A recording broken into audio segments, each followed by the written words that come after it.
He's a dear friend of Drom. Please, everybody, welcome Arturo O Farrill. Dude, my hair is in fashion again. Yes, yes. It took 20 years. I love my city. I love New York, and I love my people.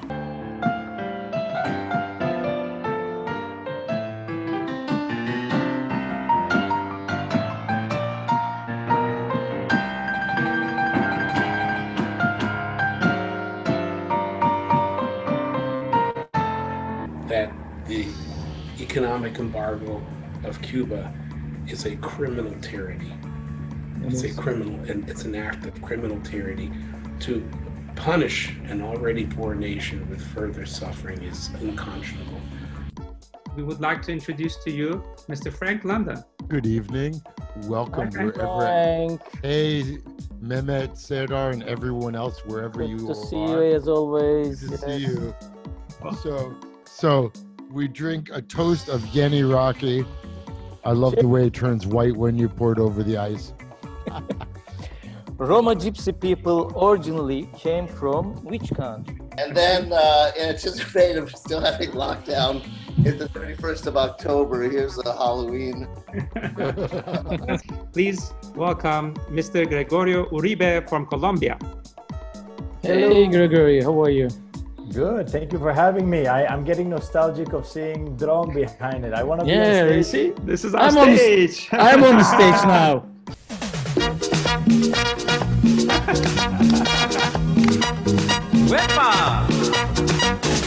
But it's almost the same. It's just the Jamahor is more rustic. It actually uses actual skin. And con la pollera colorada.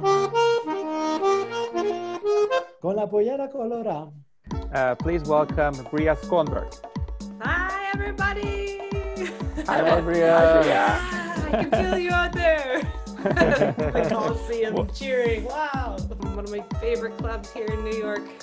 Feel like Yes, I'm there. for those who may not know, we are actually broadcasting literally from the Drom stage.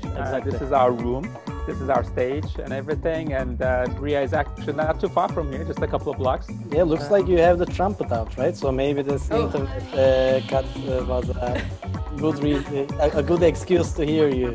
I was waiting. I didn't play yet, but see if it happens again. If it happens again.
Oh, wow.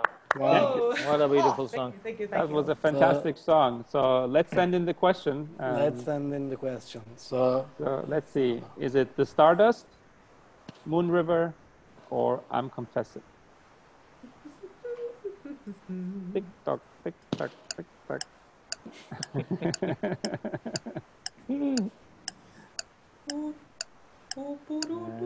It's I'm confessing. Confessing. Oh. Yes. Good it's job. the 6%. Wow. Good A job. great gesture. Wow. Yeah, that was a great I- rendition. Thank you so much, Bria. Music to my ears.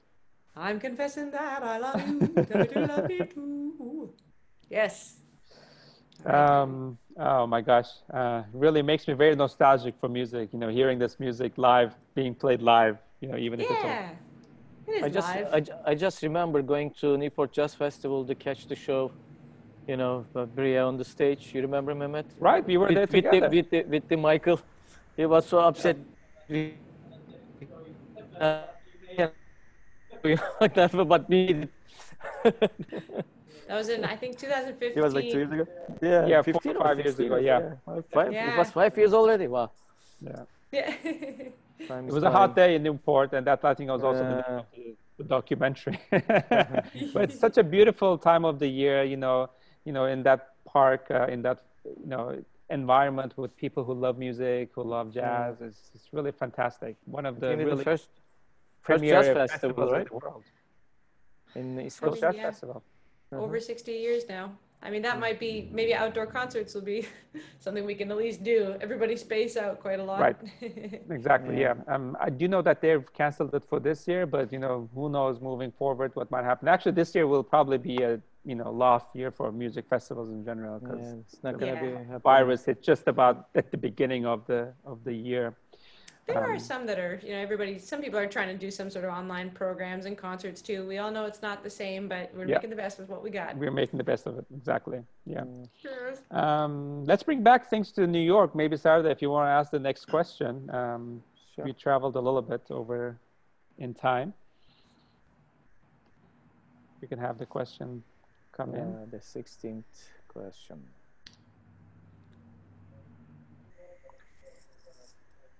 Okay.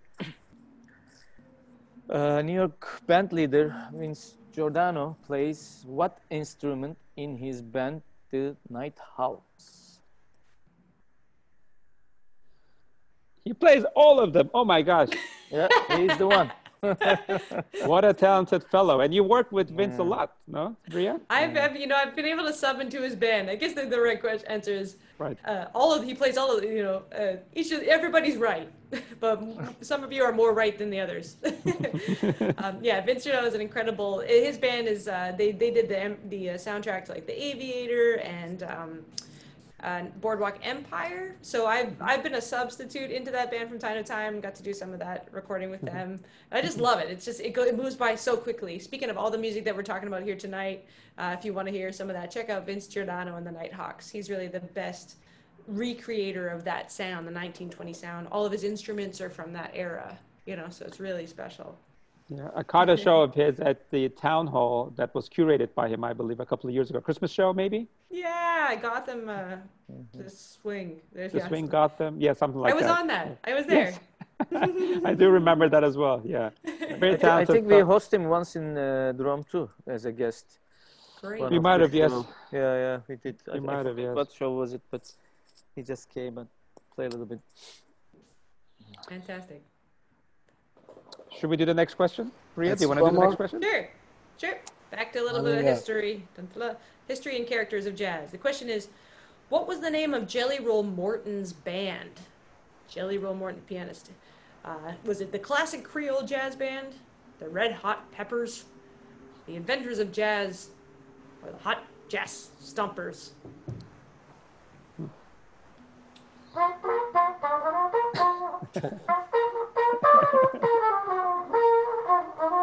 Oh, look at this. We got some new contenders.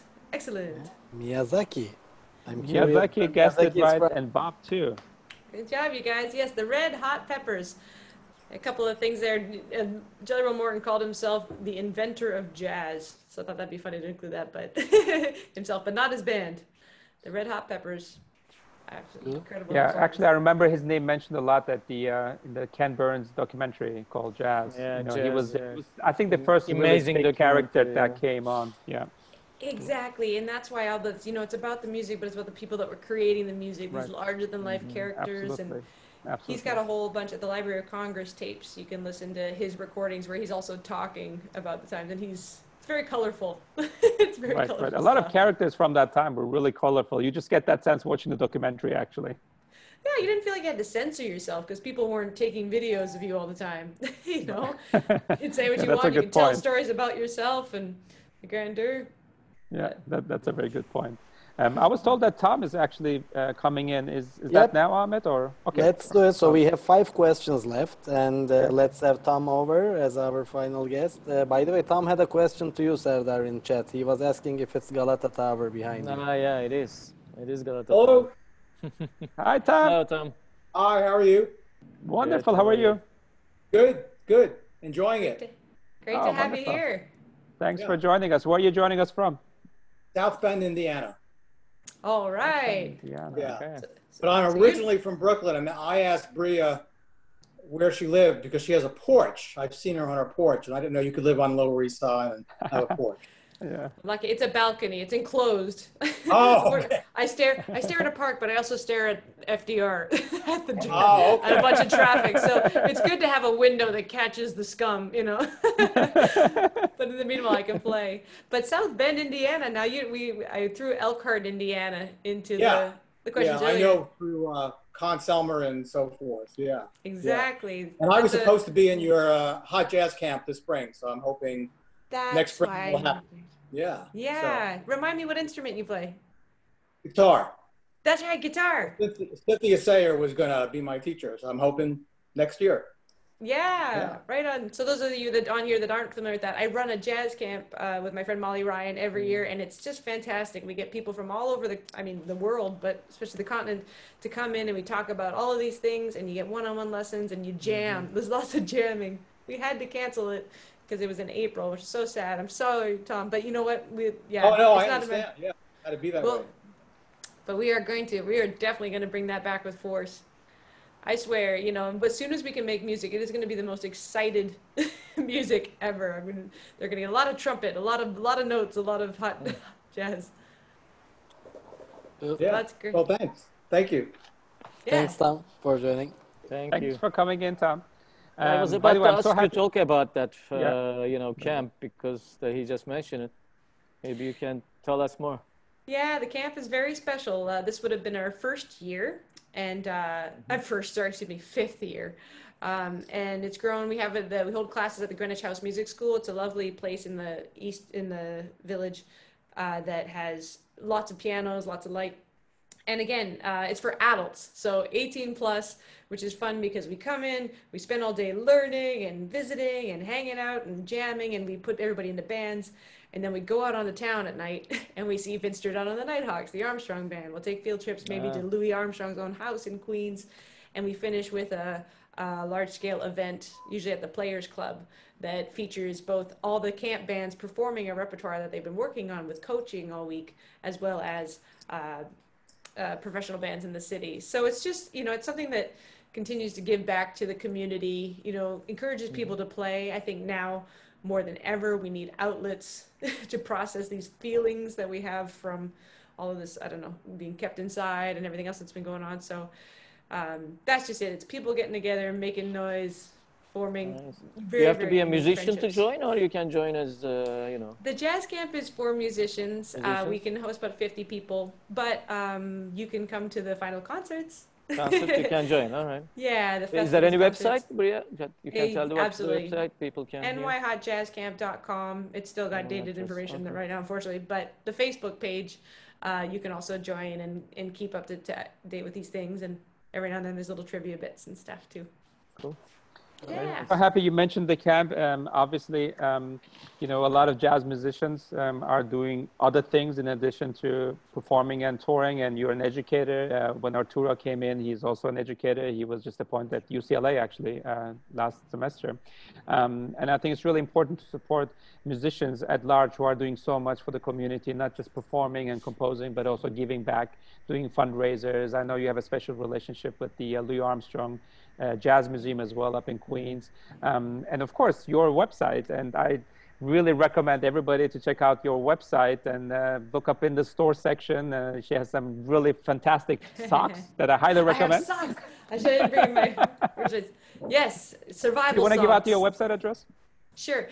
Honestly, the easiest way to find me online is to Google Bria trumpet. Bria trumpet. Just put that in the search engine. It's easier than spelling my last name, and you'll still find me and all the things that I'm staying involved in. Facebook, Instagram, all over that. I've got albums, music, socks. I even sell plungers, trumpet plungers.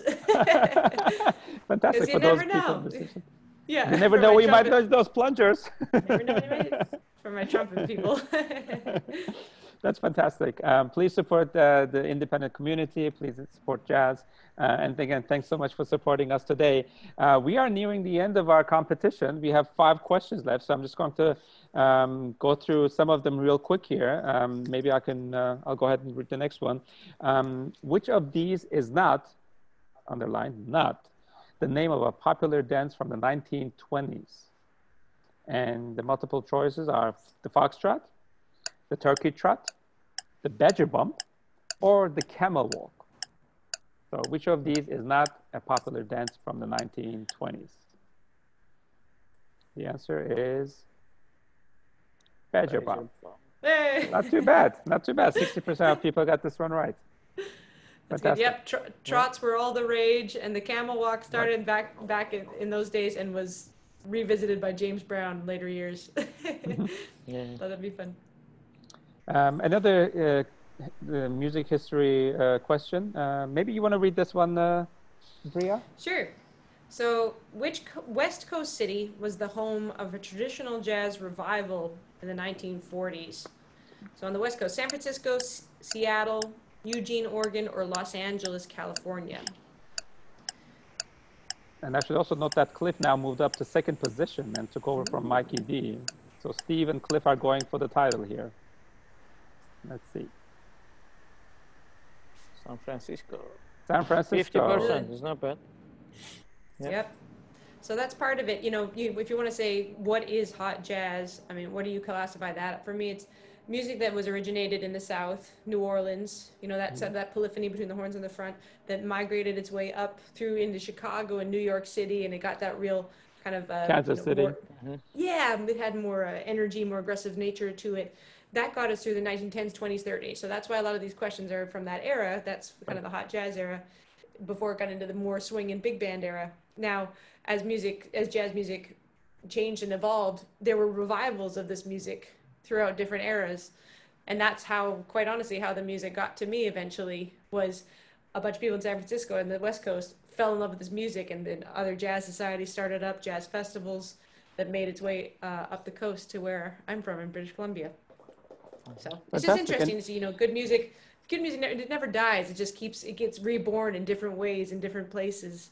Oh, absolutely. I mean, I remember that, in New York City even, there has been a revival. I don't know, you want to call it 10 years or so, but 20 years ago, there wasn't such a thing as like hot jazz as it is today, actually. Exactly. We probably wouldn't have this conversation 10 or 15 years ago You know, so it's important that people, you know, when you breathe new life into it, other ideas come into it. Keeps it exciting. But yeah, Wonderful. the revivals And, have been a big part of this music. and what I see in a lot of this hot jazz, in the hot jazz movement, especially in New York City, is that there's always young people coming, just like yourself. I mean, you know, the tradition lives on through the young people, not just through those who have been already performing this type of music for all these decades and years. But, you know, it's great interest to see young people, you know, coming in and really enjoying this music and, you know, giving it a sort of like 21st century, you know, stamp in some ways. Yeah, when it was pop music, it was, you know, it was huge music of its time, and it's all centered around social dancing and, you know, the speakeasy prohibition era, you know, this drinking bars and hanging out, you know, that stuff is all it's very, very cool. And it's fun to, I mean, it's just fun to play. The melodies are great. The lyrics are good. And people are even dressing up when they go to the shows. It's not just the yeah, performers, there's it's the a whole audience too. stylistic thing. And now, you know, we're back here. We're back in the roaring 20s. It's 2020, everybody. 100 years later. We got 10 years of centennials ahead of us, so we're just getting We started. have even a hot jazz festival in New York. Exactly. All right, next song is another Guess the Song. So Bria's going to perform a song for us, and let's see what this is. All right, here we go. Going in.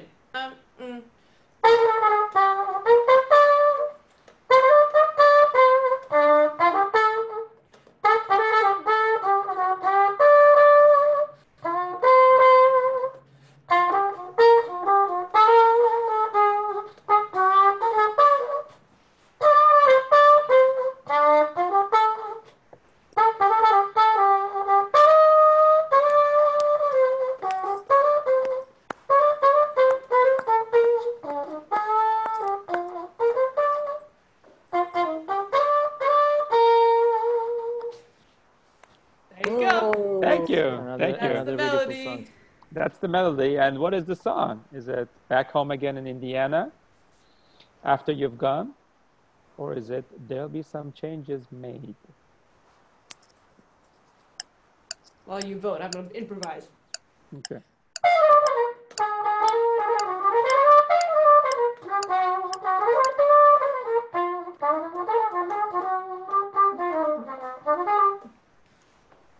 Aha! After You've Gone. Okay. Yeah, the Skonbergs got this one right. Oh, they've heard me play a few times. I promise they're not getting the answers. That's fantastic. This is a favorite They've of heard yours. all my good and bad notes for the last few decades. Whose song was? Who wrote the song? Shoot! I should know this. You remember? I should know this. I will. I can't. Shoot! Somebody else probably knows. Speaking of trivia. Hey, we're all learning here. It's okay. I know. That's what I forget. I'll look it up. It's hard to remember all the time. After You've Gone. Henry Creamer. Henry Creamer. Yes, gotcha. Okay. Thank you. See, everybody, I feel for you. You put me on the spot, I don't know. Do you perform your own songs as well, Bria? I or do, what percentage yeah. of your repertoire is actually your own songs, I guess? Yeah, well, probably most of the stuff that I've been recording has been original songs, you know. But in a set, it might be up to 50% of 50%. Original material. And then everything else is Louie Armstrong to Leonard Cohen and who knows what else. Yeah. Not that you are having, there's a shortage of, jazz repertoire in this country. No. I mean, that's it. You want to honor, you want to learn from the past, but you want to keep moving things forward too. So, right. Actually, speaking of moving things forward, I see that there's a Louie Armstrong poster in the back. What's your relationship with the museum, and what do you do with them? What do they do for the community? Can you very briefly talk a little bit about that as well? So for those of you who don't live in New York City, perhaps, Louie Armstrong lived in Queens in New York for the last maybe 30 years of his life when he was married to his last wife, Lucille. And there's a group who has preserved the house as a museum. You can take a tour. It's just beautiful. It's humble and that you wouldn't believe. He could have lived anywhere, and yet he chose this very lovely neighborhood in Queens. So it means something different to everybody, but my relationship has been, they host tours for schools, often little kids come in And I just started to go in and talk to them about trumpet and come up with some activities that they could partake in, musical ones, to make the experience just even that much greater. And last 2 years, I've been heading this program called Satchmo's Classroom, where I train teaching artists, basically train other musicians how to work with children through the Lewis lens, teaching music and his legacy and just making the house a bigger experience. They also have a backyard series of concerts, which is just wonderful. And and they always have something special on Lewis's birthday, which is August 4th, even though he thought it was July 4th. That's a different time. That's not one of the questions. But so I really respect the people that organize it and the way that they've moved it forward with just the same amount of heart and humanity that Louie Armstrong had. They're also building an educational facility across the street with lots of classrooms and such. So hopefully by the time this passes, that'll be ready to open and we can just celebrate all sorts of things in there. And fun fact, some people might wonder, well, why didn't Louie Armstrong live in Manhattan, at that time? And apparently I think Lucille is from Queens or from the boroughs. And then also he really liked that it was close to LaGuardia Airport because he traveled so much and he needed to go, to the airport easily, which I thought was really we can understand that. And I mean, if he walked on the street, he'd get stopped every block, Whereas out there, it was just his neighbors. And he would always go out and play for the kids when he got home from a tour, all the little people in the neighborhood. It's really sweet. Right. You actually feel his presence in the neighborhood. I walked around a little bit after checking out the museum, and it really feels like, he's still there. Yeah, that's where he wanted to be. Fantastic. Yeah, so many really great jazz musicians out that way. Yes, that brings us to actually the last few questions. I really like the next one. Do you want to read this, Bria? Actually, Bria and I had a conversation about the song, but maybe you want to read this one? This one you might not know. I didn't know this, but I thought it was interesting. Question is, what song has been covered by Ella Fitzgerald, John Coltrane, and Ringo Starr? Right. Is it Bye Bye Blackbird, The Way You Look Tonight, or My Favorite Things? Which of those three songs has been covered by all of those artists? Bye Bye Blackbird. The answer is Bye Bye Blackbird. That's good. Oh, nobody took the bait on My Favorite Things. That's good. Steve and the Skonbergs again got that one right. Congratulations. Good job. Good job. Sardar, 22, question number 22. Let's do one more. Here we go. Yeah.